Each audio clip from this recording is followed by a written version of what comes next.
రేవంత్ రెడ్డి సొంత జిల్లా ఉమ్మడి మహబూబ్ నగర్లో కాంగ్రెస్ హవా కొనసాగింది. 80% మున్సిపాలిటీలను కాంగ్రెస్ కైవసం చేసుకుంది.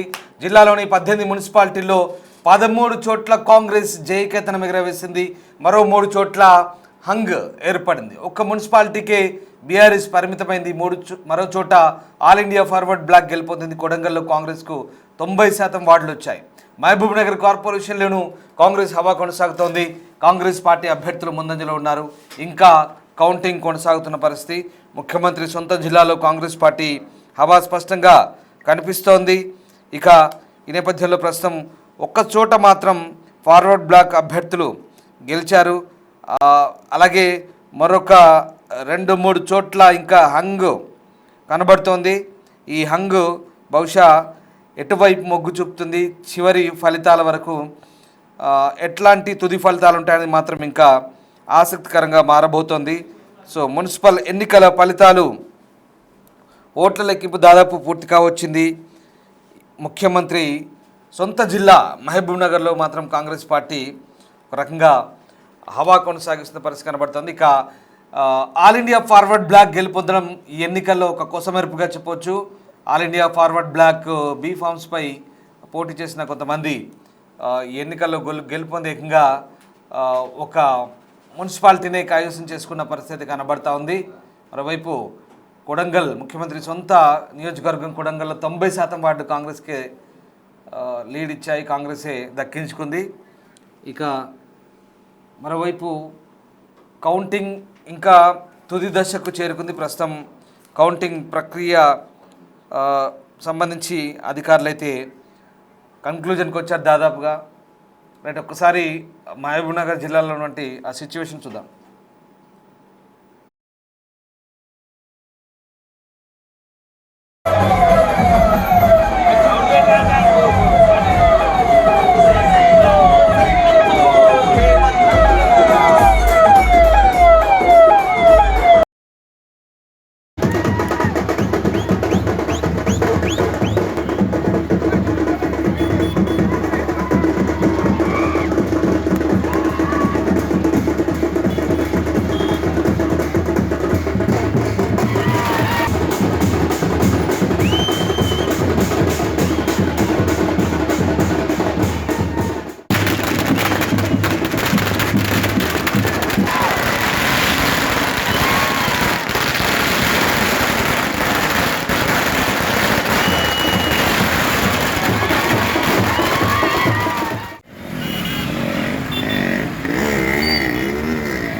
సీఎం రేవంత్ రెడ్డి సొంత జిల్లా ఉమ్మడి మహబూబ్ నగర్లో కాంగ్రెస్ జోష్ కనిపిస్తోంది. 80% మున్సిపాలిటీలను కాంగ్రెస్ కైవసం చేసుకుంది. జిల్లాలోని 18 మున్సిపాలిటీల్లో 13 చోట్ల కాంగ్రెస్ జయకేతనం ఎగురవేసింది. మరో 3 చోట్ల హంగ్ కొనసాగుతోంది. ఒక మున్సిపాలిటీకి బీఆర్ఎస్ పరిమితమైంది. మరో చోట ఆల్ ఇండియా ఫార్వర్డ్ బ్లాక్ గెలుపొందింది. కొడంగల్లో అయితే 90% వార్డులు కాంగ్రెస్కే దక్కాయి. మహబూబ్ నగర్ కార్పొరేషన్లోనూ కాంగ్రెస్ హవా కొనసాగుతోంది. అభ్యర్థులంతా లీడ్లో ఉన్నారు. ఇంకా కౌంటింగ్ కొనసాగుతుంది మహబూబ్ నగర్ కార్పొరేషన్లో. సో మొత్తం మీద ముఖ్యమంత్రి సొంత జిల్లాలో కాంగ్రెస్ పార్టీ ఆధిక్యం స్పష్టంగా కనిపిస్తుంది. మా ప్రతినిధి శంకర్ గౌడ్ జాయిన్ అవుతున్నారు మహబూబ్ నగర్ నుంచి. శంకర్, ప్రస్తుతం ఉమ్మడి జిల్లాలో చాలా క్లియర్గా కాంగ్రెస్ హవా కనిపిస్తోంది. ముఖ్యమంత్రి సొంత జిల్లా కార్పొరేషన్తో సహా మున్సిపాలిటీలన్నీ కూడా దాదాపుగా 80% కాంగ్రెస్ ఖాతాలోనే పడ్డాయి. అనూహ్యంగా ఒకటి ఫార్వర్డ్ బ్లాక్ దక్కించుకున్న పరిస్థితి. సో ఓవరాల్ రిజల్ట్స్ ఏంటి? ప్రస్తుతం ఈ కౌంటింగ్ ప్రక్రియ ఎక్కడి దాకా వచ్చింది? కన్క్లూడ్ అవుతుందా? ఏంటి సిచ్యువేషన్?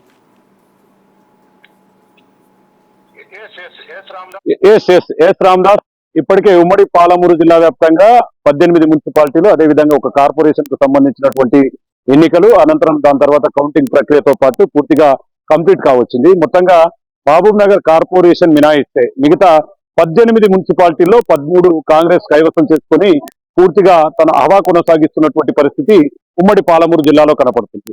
ముఖ్యంగా రేవంత్ రెడ్డి సొంత జిల్లా కావడంతో ఇక్కడ పూర్తిగా కాంగ్రెస్ పెత్తనమే కొనసాగిందని చెప్పాలి. ముఖ్యంగా కోస్గి క్లీన్ స్వీప్ చేసింది. 16 వార్డులకు గాను 16 వార్డులు మొత్తం కూడా కాంగ్రెస్ పార్టీ కైవసం చేసుకోవడంతో పాటు కొడంగల్ నియోజకవర్గంలో కూడా అస్సాం పార్టీ మున్సిపల్ పీఠాన్ని కైవసం చేసుకుంది. ఇక ఉమ్మడి పాలమూరు జిల్లాకు సంబంధించి నారాయణపేట జిల్లాలో హంగు స్పష్టంగా కనిపిస్తుంది. అక్కడ బీజేపీ కొంత ఆధిపత్యం చెలాయించడంతో పూర్తిగా అక్కడ హంగు ఏర్పడే అవకాశాలు మెండుగా కనిపిస్తున్నాయి. ఇక వడ్డేపల్లికి సంబంధించి ప్రధానంగా ఇక్కడ అనూహ్యంగా ఫార్వర్డ్ బ్లాక్ ఫార్వర్డ్ పార్టీ అనూహ్యంగా వెలుగులోకి వచ్చింది. ఇక్కడ అభ్యర్థులు 8 మంది వాళ్ళు గెలిచి పూర్తిగా అక్కడ వాళ్ళు విజయం సాధించడంతో ఒక్కసారిగా ఇది హాట్ టాపిక్ గా మారినటువంటి సిచ్యువేషన్ కనపడుతుంది. ఇక ప్రధానంగా గద్వాల జిల్లాకు సంబంధించి ఇక మేజర్ గా కాంగ్రెస్ పూర్తిగా ఆధిక్యంలో ఉన్నప్పటికీ అక్కడ కూడా అంగు ఏర్పడే అవకాశాలు కనిపిస్తున్నాయి. ఇప్పటికే ఇండిపెండెంట్ అభ్యర్థులు అన్నటువంటి ఒక వ్యక్తిని కాంగ్రెస్ పార్టీ తమ దగ్గరకు తీసుకోవడంతో పాటు పూర్తిగా ఇదంతా కూడా తమ ఖాతాలో వేసుకున్నటువంటి సిచ్యువేషన్ కనపడుతుంది. ఈ ఓవరాల్ గా దీనికి సంబంధించి అంటే ఏదైతే ఉమ్మడి పాలమూరు జిల్లాకు సంబంధించి కోస్గితో పాటు నారాయణపేట మున్సిపాలిటీ అదేవిధంగా గద్వాల మున్సిపాలిటీలో అంగు ఖాయంగా కనిపిస్తుంది. ఇక కల్వకుర్తి మున్సిపాలిటీకి సంబంధించి మొత్తం 22 వార్డులకు గాను కాంగ్రెస్ 13 వార్డులు కైవసం చేసుకుంది. దీంతో కాంగ్రెస్ కల్వకుర్తిలో విజయకేతనం ఎగరవేసి ఆ మున్సిపల్ పీఠాన్ని కూడా దక్కించుకున్నటువంటి సిచ్యువేషన్ కనపడుతుంది. ఇక కొల్లాపూర్ మున్సిపాలిటీకి సంబంధించి అక్కడ జూపల్లి కృష్ణారావు ప్రాతినిధ్యం వహిస్తున్నటువంటి ప్రాంతం కాబట్టి అక్కడ మొత్తం 19 వార్డులు ఉన్నాయి.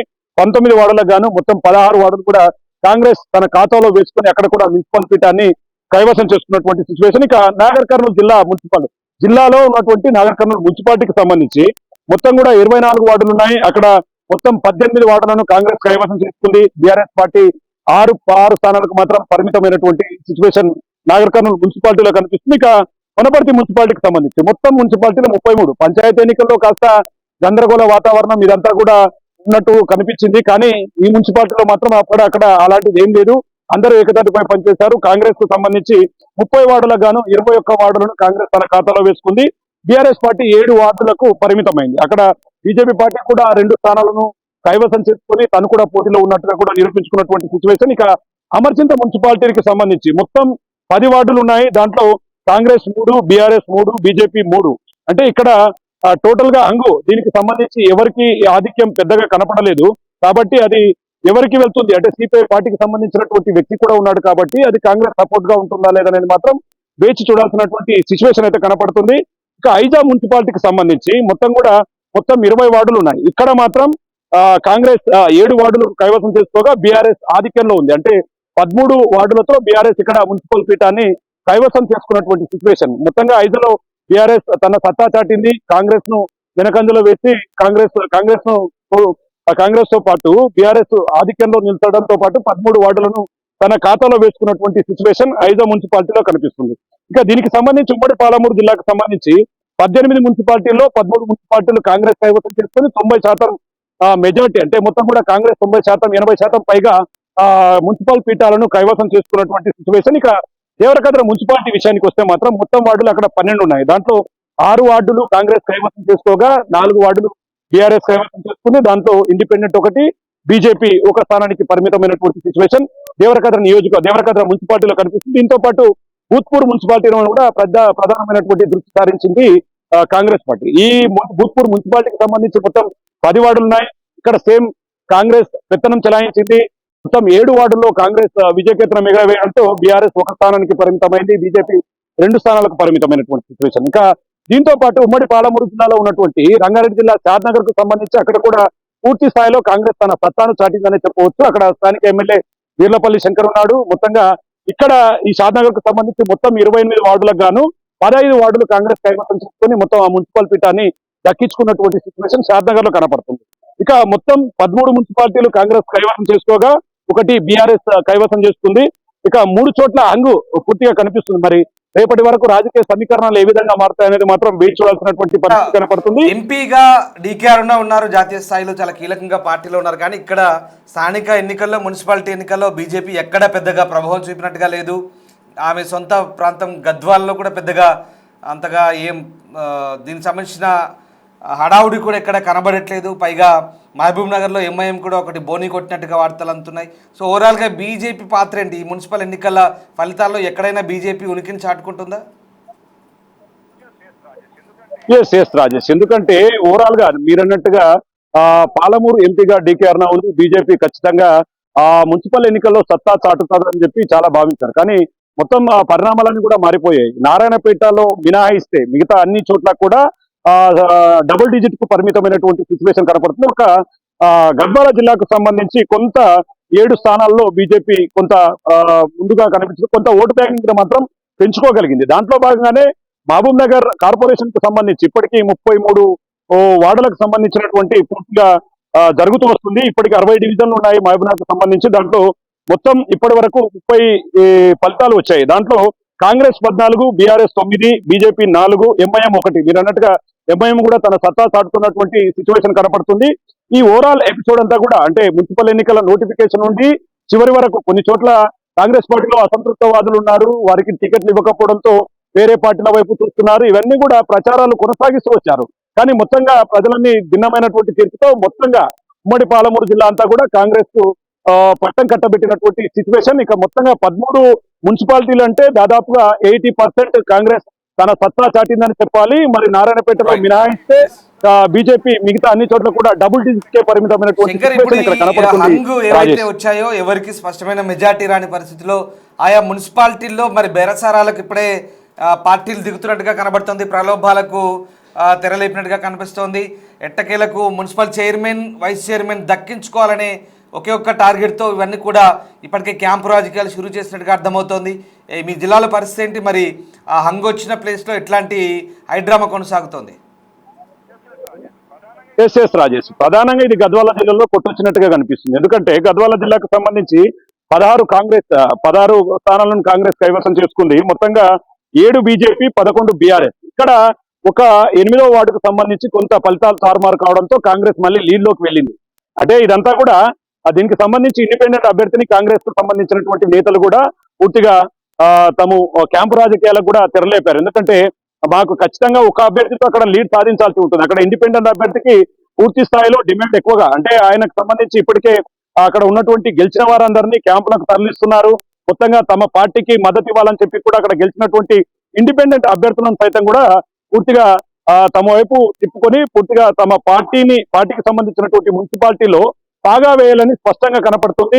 ఏదేమైనప్పటికీ గద్వాల రాజకీయాలు పూర్తిగా భిన్నంగా ఈసారి మారాయనే చెప్పవచ్చు. ఎందుకంటే వడ్డేపల్లిలో అనూహ్యంగా గెలిచినటువంటి బ్లాక్ ఫార్వర్డ్ పార్టీ ఏదైతే ఉందో దానికి సంబంధించి ఎవరు ఊహించలేదు. అక్కడ 8 స్థానాలు వడ్డేపల్లిలో 10 వార్డులు ఉంటే 8 స్థానాలు కైవసం చేసుకోవడంతో ఒక్కసారిగా అటు కాంగ్రెస్ ఇటు బీఆర్ఎస్ మొత్తం కూడా పూర్తిగా నిశ్శబ్ద వాతావరణంలోకి వెళ్ళిపోయినటువంటి సిచ్యువేషన్ అయితే కనపడుతుంది. ఏదేమైనప్పటికీ ఉమ్మడి పాలమూరు జిల్లా మొత్తం మాత్రం హస్తగతమైందనే చెప్పాలి. టోటల్ గా దీనికి సంబంధించి ఎపిసోడ్ అంతా కూడా పూర్తిగా రాబోయే ఎన్నికలు జెడ్పీటీసీ, ఎంపీటీసీ ఎన్నికల్లో కూడా పూర్తి ప్రభావాన్ని నింపే అవకాశాలు కనపడుతున్నాయి. రాజేష్, ఉమ్మడి మహబూబ్ నగర్ జిల్లాలో స్పష్టంగా కాంగ్రెస్ పార్టీ హవా కొనసాగింది.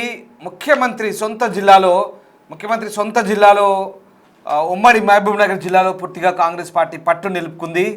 సీఎం సొంత జిల్లా ఉమ్మడి మహబూబ్ నగర్లో కాంగ్రెస్ జోష్ కనిపించింది. 80% మున్సిపాలిటీలను కాంగ్రెస్ కైవసం చేసుకుంది. జిల్లాలోని 18 మున్సిపాలిటీల్లో 13 చోట్ల కాంగ్రెస్ జయకేతనం ఎగరవేసింది. మరో 3 చోట్ల హంగ్ కనబడుతోంది. ఒక్క మున్సిపాలిటీకి బీఆర్ఎస్ పరిమితమైంది. మరో చోట ఆల్ ఇండియా ఫార్వర్డ్ బ్లాక్ గెలపడం కోసమేపు ఇక్కడ కొడంగల్లో కాంగ్రెస్ 90% వార్డు గెలుచుకుంది. మహబూబ్ నగర్ కార్పొరేషన్లను కాంగ్రెస్ జైత్రయాత్ర కొనసాగుతోంది.